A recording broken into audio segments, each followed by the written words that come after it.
চন্দন শৰ্মা আপোনাৰ ওচৰলৈ আহিছে এই মুহূৰ্তত পৰিৱেশটো চাব বিচাৰিছো চন্দন হয় মুন্মি যেহেতু আজি উচ্চতৰ মাধ্যমিক যি চূড়ান্ত পৰীক্ষাৰ ফলাফল ঘোষণা কৰা হ'ল আৰু তাৰ পিছতে নলবাৰীত দেখিবলৈ পোৱা গৈছে যি শংকৰদেৱ একাডেমীত এই মুহূৰ্তত মই শংকৰদেৱ একাডেমীত উপস্থিত আছোঁ আৰু দেখিবলৈ পোৱা গৈছে এনেধৰণে যি 100%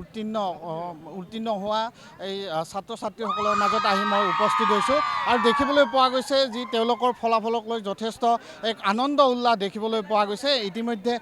যি ছাত্ৰ ছাত্ৰীসকল যি সফলতাৰে উত্তীৰ্ণ হোৱা ছাত্ৰ ছাত্ৰীসকল এই মুহূৰ্তত আছে আৰু পোনে পোনে ইয়াৰ যি অধ্যক্ষগৰাকী এই মুহূৰ্তত অধ্যক্ষগৰাকীৰ কাষলৈ আহিছোঁ যেহেতু ছাৰ সফলতাৰে উত্তীৰ্ণ হ'ল কেনেকুৱা শংকৰদেৱ একাডেমী ধন্যবাদ NB নিউজক আমি ধন্যবাদ জনাইছোঁ আপোনালোকৰ জৰিয়তে সমগ্ৰ মানে সংবাদ মাধ্যমকো আমি ধন্যবাদ জনাইছোঁ আপোনালোকে অন্ততঃ শংকৰদেৱ একাডেমীৰ ৰিজাল্ট কেনেকুৱা হয় সেই খবৰ ল'বলৈ আহে আৰু ৰাইজক সেই কথাটো জনাবলৈ বিচাৰে আমি আপোনালোকক জনাব খুজিছোঁ যে শংকৰদেৱ একাডেমী এতিয়া 26 বছৰত ভৰি দিছে যোৱা 26 বছৰৰ দৰে এইবাৰো 2025 বৰ্ষৰ যিটো হাইস্কুল উচ্চতৰ মাধ্যমিক চূড়ান্ত পৰীক্ষাৰ যিটো ফলাফল এই ফলাফলো যথেষ্ট ভাল হৈছে আমাৰ তিনিওটা শাখা আছিল বিজ্ঞান কলা আৰু বাণিজ্য তিনিওটা শাখাতে যথেষ্ট সফলতাৰে ছাত্ৰ ছাত্ৰীসকল উত্তীৰ্ণ হৈছে আমি আপোনালোক জনাব খুজিছোঁ যে আমাৰ বিজ্ঞান শাখাত 147 গৰাকী ছাত্ৰ ছাত্ৰী অৱতীৰ্ণ হৈছিল পৰীক্ষাত তাৰে 95 গৰাকীয়ে প্ৰথম বিভাগত উত্তীৰ্ণ হৈছে দ্বিতীয় বিভাগত পাইছে 39 গৰাকী আৰু তৃতীয় বিভাগ পাইছে 10 গৰাকীয়ে আৰু সেই শাখাটোত উত্তীৰ্ণৰ হাৰ হৈছে 97.96% আৰু কলা শাখাত তেনেকৈ 54 গৰাকী ছাত্ৰ ছাত্ৰী অৱতীৰ্ণ হৈছিল তাৰে প্ৰথম বিভাগ পাইছে 39 গৰাকী ছাত্ৰ ছাত্ৰী দ্বিতীয় বিভাগ পাইছে 9 গৰাকী আৰু তৃতীয় বিভাগত 4 গৰাকী ছাত্ৰ ছাত্ৰী পাছ কৰিছে আৰু পাছ পাৰ্চেণ্টেজটো হৈছে 96.30%। কমাৰ্চতো তেনেকৈ 23 গৰাকী ছাত্ৰ ছাত্ৰী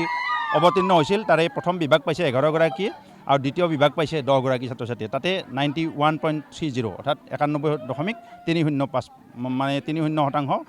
মানে উত্তীৰ্ণ হৈছে আৰু আমাৰ আটাইতকৈ ভাল লগা কথাটো আমাৰ প্ৰতি বছৰে যোৱাবাৰো আমাৰ মেথামেটিক্সত হায়েষ্ট মাৰ্ক পাইছে এইবাৰো আমাৰ এগৰাকী ছাত্ৰীয়ে হিন্দুস্তানী ভোকেল আৰু সত্ৰীয়া ভোকেলত পবিতৰা কলিতা তাই ৰাজ্যৰ ভিতৰত সৰ্বোচ্চ নম্বৰ পাবলৈ সক্ষম হৈছে আৰু আমি গোটেইখিনি ছাত্ৰ ছাত্ৰীকে অভিনন্দন জনাইছোঁ আৰু আগন্তুক সময়তো তেওঁলোকৰ জীৱন সফলতাৰে আগবাঢ়ক তেওঁলোকৰ বিদ্যাৰ্থিনী দিশত সফল হওক এই ৰিজাল্টটো ধাৰাবাহিকভাৱে শংকৰদেৱ একাডেমীৰ যিটো ৰিজাল্ট হৈছে এইটো মূল কথাটো হৈছে আমাৰ যিখিনি শিক্ষক শিক্ষয়িত্ৰী খুব ডেডিকেটেড শিক্ষক শিক্ষয়িত্ৰী তেওঁলোকে কষ্ট সহকাৰে শিক্ষয়িত্ৰীখিনিয়ে ছাত্ৰ ছাত্ৰীখিনিক পাঠদান কৰি আছে আৰু আগন্তুক সময়তো কৰিব আমি আশা কৰিছোঁ নলবাৰীয়ে শংকৰদেৱ একাডেমীৰ জৰিয়তে সমগ্ৰ অসমতে শিক্ষাৰ জগতত এটা উজ্বলাই তুলিব পৰা ৰিজাল্ট প্ৰতি বছৰে যোৱা বছৰৰ দৰে বা আগৰ বছৰবোৰৰ দৰে আগন্তুক সময়তো কৰি থাকিবলৈ সক্ষম হ'ব সেই আশা আমি কৰিছোঁ ধন্যবাদ জনাইছোঁ মুন্মি ক'ব লাগিব যিহেতু শংকৰদেৱ একাডেমীয়ে প্ৰতি বছৰে ভাল ফল দেখুৱাবলৈ সক্ষম হয় আৰু এইবেলিও ভাল ফল দেখুৱাবলৈ সক্ষম হৈছে আৰু এনেধৰণে যি সফলতাৰে উত্তীৰ্ণ হোৱা ছাত্ৰ ছাত্ৰীসকলক এই মুহূৰ্তত দেখিবলৈ পোৱা গৈছোঁ এগৰাকী ছাত্ৰীৰ ওচৰলৈ যাব বিচাৰিছোঁ কি মই বহুত ছেটিছফাই হৈছোঁ মোৰ পাৰ্চেণ্টৰ আৰু আজিকালি কনচেপ্ট বেছ যিহেতু চবেই কনচেপ্ট ৱাইজে পঢ়িব লাগিব মেমৰাইজ কৰি সিমান সেই নহ'ব সেইকাৰণে এইবাৰ যিহেতু স্থানপ্ৰাপ্তৰ স্থান নাই কি ক'বা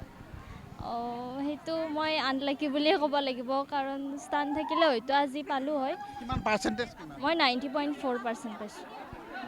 ধন্যবাদ জনাইছোঁ কি ক'বা আজি হয় মোৰ নাম প্ৰিন্স শইকীয়া হয় মই আপোনাৰ 91% পাইছোঁ ভাল লাগিছে ৰিজাল্টটো কাৰণ এক্সপেক্ট কৰিছিলোঁ সিমানে পাইছোঁ আৰু মাজতে মোৰ বেমাৰ চলি আহিছিল হ'লেও মই ইমানখিনি যে পালোঁ ভাল লাগিছে ধন্যবাদ জনাইছোঁ এনেধৰণে দেখিবলৈ পোৱা গৈছে সফলতা লাভ কৰা ছাত্ৰ ছাত্ৰীসকলক পুনৰ দেখুৱাইছোঁ কি ক'বা নমস্কাৰ মোৰ নাম পবিতৰা কলিতা মই হিন্দুস্তানী ভোকেল আৰু ক্ষত্ৰিয়া ভোকেলত ষ্টেট হাইষ্ট পাইছোঁ তাৰে কাৰণে মই থেংক ইউ ক'ব বিচাৰিম মোৰ শিক্ষাগুৰু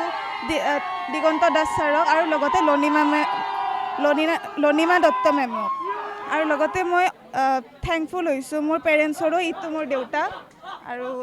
সেয়ে আৰু থেংক ইউ ক'লোঁ ধন্যবাদ জনাইছোঁ সফলতাৰ আঁৰত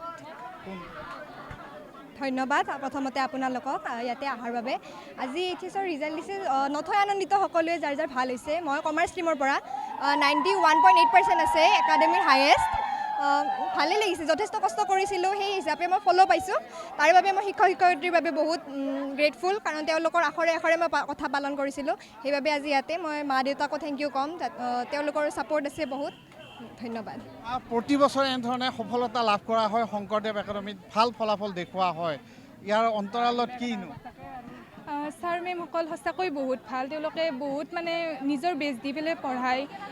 বহুত ছাপোৰ্ট কৰে উৎসাহ দিয়ে যে তোমালোকে ভালদৰে পঢ়া ভাল ৰিজাল্ট কৰা ময়ো বহুত ছাপোৰ্ট পাইছোঁ স্পেচিয়েলি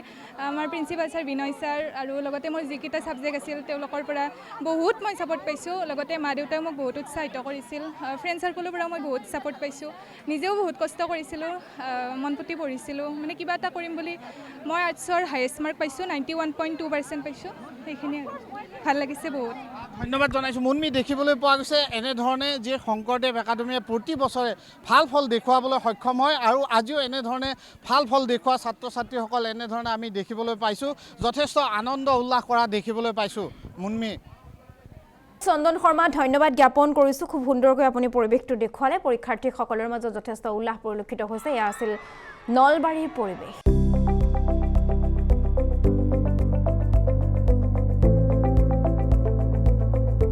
NB নিউজ সহজ সৰল ভাষাত নৱভাৰতৰ কথা